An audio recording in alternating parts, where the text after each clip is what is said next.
প্ৰধানমন্ত্ৰী আৱাস যোজনা চৰকাৰী BPL ঘৰৰ গুৰুত্বপূৰ্ণ আপডেট লৈ আহিছোঁ।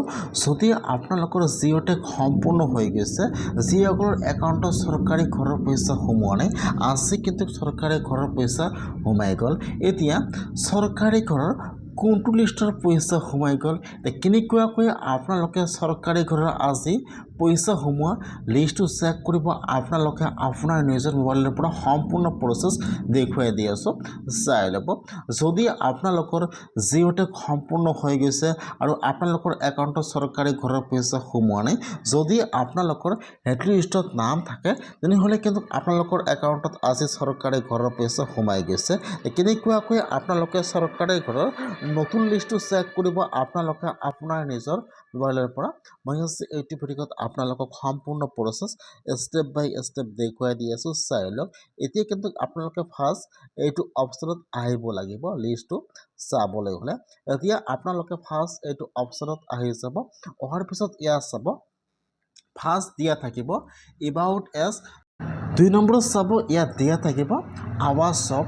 এতিয়া আপোনালোকে আৱাস শ্বপৰ ওপৰত এবাৰ ক্লিক কৰিব, ইয়াত চাব। এতিয়া আপোনালোকে আৱাস শ্বপৰ ওপৰত এবাৰ ক্লিক কৰিব। এতিয়া কিন্তু আপোনালোকৰ ওচৰত এইটো অপশ্যন অপেন হৈ যাব। ফাৰ্ষ্ট চাব দিয়া থাকিব ডাটা এণ্ট্ৰি, 2 নম্বৰত চাব দিয়া আছে ৰিপৰ্ট। এতিয়া আপোনালোকে ৰিপৰ্টৰ ওপৰত এবাৰ ক্লিক কৰিব। যেতিয়া আপোনালোকে ৰিপৰ্টৰ ওপৰত এবাৰ ক্লিক কৰিব, এতিয়া কিন্তু আপোনালোকৰ ওচৰত এইটো পেজ অপেন হৈ যাব এনেকুৱাকৈ। এতিয়া আপোনালোকে লিষ্টটো চাবলৈ হ'লে আপোনালোকে এতিয়া অলপমান তলত আহি যাব। ইয়াত চাব, ইয়াত যিটো এছ নম্বৰত অপশ্যন দিয়া থাকিব ছ'চিয়েল অডিট ৰিপৰ্ট, ইয়াত যিটো এছৰ 1 নম্বৰ অপশ্যন দিয়া আছে বেনিফিচিয়াৰী ডিটেইলছ ফৰ ভেৰিফিকেশ্যন। এতিয়া আপোনালোকে সেইটো অপশ্যনৰ ওপৰত ক্লিক কৰিব। এতিয়া কিন্তু আপোনালোকৰ ওচৰত এইটো পেজ অপেন হৈ যাব। ফাৰ্ষ্ট চাব দিয়া থাকিব অল ষ্টেট।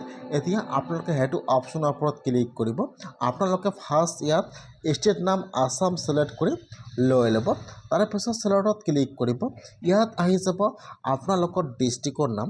এতিয়া আপোনালোকে ইয়াত চাই ল'ব যে ইয়াত আপোনাৰ ডিষ্ট্ৰিক্টৰ নাম কোনটো হয়। আপোনালোকে ইয়াত আপোনাৰ ডিষ্ট্ৰিক্টৰ নামটো ছিলেক্ট কৰি লৈ ল'ব। তাৰপিছত ছিলেক্টত ক্লিক কৰিব। ইয়াত আহি যাব আপোনালোকৰ ব্লকৰ নাম। এতিয়া আপোনালোকে ইয়াত চাই লৈ ইয়াত যিটো আপোনাৰ ব্লকৰ নাম হয় ছিলেক্ট কৰি লৈ ল'ব। তাৰপিছত ছিলেক্টত ক্লিক কৰিব। ইয়াত আহি যাব আপোনাৰ পঞ্চায়তৰ নাম। এতিয়া আপোনালোকে ইয়াত চাই লৈ ইয়াত যিটো আপোনালোকৰ পঞ্চায়তৰ নাম হয় ছিলেক্ট কৰি লৈ ল'ব। তাৰপিছত ছিলেক্টত ক্লিক কৰিব। এতিয়া কিন্তু আপোনালোকৰ ওচৰত ইয়াত চনটো আহি যাব। এতিয়া আপোনালোকে ইয়াৰ পৰা চনটো 25 আৰু 26 ছিলেক্ট কৰি লৈ ল'ব। চনটো 25 আৰু 26 ছিলেক্ট কৰি ল'ব লাগিব, যিহেতু আপোনালোকৰ 25ত জিঅ' টেক হৈ গৈছে আৰু আপোনালোকৰ একাউণ্টত এতিয়াও চৰকাৰী ঘৰৰ পইচা সোমোৱা নাই। সেইকাৰণে আপোনালোকে অলপমান তলত আহি ইয়াত চাব দিয়া থাকিব 25 আৰু 26। আপোনালোকে ইয়াৰ পৰা চনটো 25 আৰু 26 ছিলেক্ট কৰি লৈ ল'ব। তাৰপিছত ছিলেক্টত ক্লিক কৰিব। ইয়াত 1 নম্বৰত অপশ্যন আহি যাব প্ৰধানমন্ত্ৰী আৱাস যোজনা গ্ৰামীণ। আপোনালোকে ইয়াৰ পৰা সেইটো অপশ্যন ছিলেক্ট কৰি লৈ ল'ব। এতিয়া আপোনালোকে ইয়াত সকলো ছিলেক্ট কৰি ইয়াত চাব দিয়া আছে ছাবমিট। এতিয়া আপোনালোকে ছাবমিটৰ ওপৰত ক্লিক কৰিব। এতিয়া কিন্তু আপোনালোকৰ ওচৰত আপোনাৰ পঞ্চায়তৰ চৰকাৰী ঘৰৰ জিঅ' টেক হোৱা লিষ্টটো ইয়াত অপেন হৈ যাব এনেকুৱাকৈ। যিসকলৰ এইটো লিষ্টত নাম থাকিব সকলোৰে একাউণ্টত কিন্তু চৰকাৰী ঘৰৰ পইচা সোমাই গৈছে। যদি আপোনালোকে আগৰ চৰকাৰী ঘৰৰ পইচা লাভ কৰা নাই, যদি আপোনালোকৰ এইটো লিষ্টত নাম থাকে, তেনেহ'লে কিন্তু আপোনালোকৰ একাউণ্টত চৰকাৰী ঘৰৰ পইচা সোমাই গৈছে। এতিয়া আপোনালোকে লিষ্টটো অপেন কৰি ইয়াত চাব দিয়া থাকিব ফাৰ্ষ্ট চাব দিয়া থাকিব আপোনালোকৰ নাম, তাৰপিছত থাকিব আপোনালোকৰ গাৰ্জেন নাম, তাৰপিছত থাকিব আপোনাৰ ঘৰৰ ID নম্বৰ। এতিয়া আপোনালোকে লিষ্টটো ইয়াৰ পৰা চেক কৰি চাব লাগিব যে আপোনালোকৰ নামটো লিষ্টত আছে নে নাই। যদি আপোনালোকৰ নামটো লিষ্টত আছে, তেনেহ'লে কিন্তু আপোনালোকৰ একাউণ্টত আজি চৰকাৰী ঘৰৰ পইচা সোমাই গৈছে। যদিও আগৰ চৰকাৰী ঘৰৰ পইচা সোমোৱা নাই, আজি কিন্তু আপোনালোকৰ একাউণ্টত চৰকাৰী ঘৰৰ পইচা সোমাই গৈছে।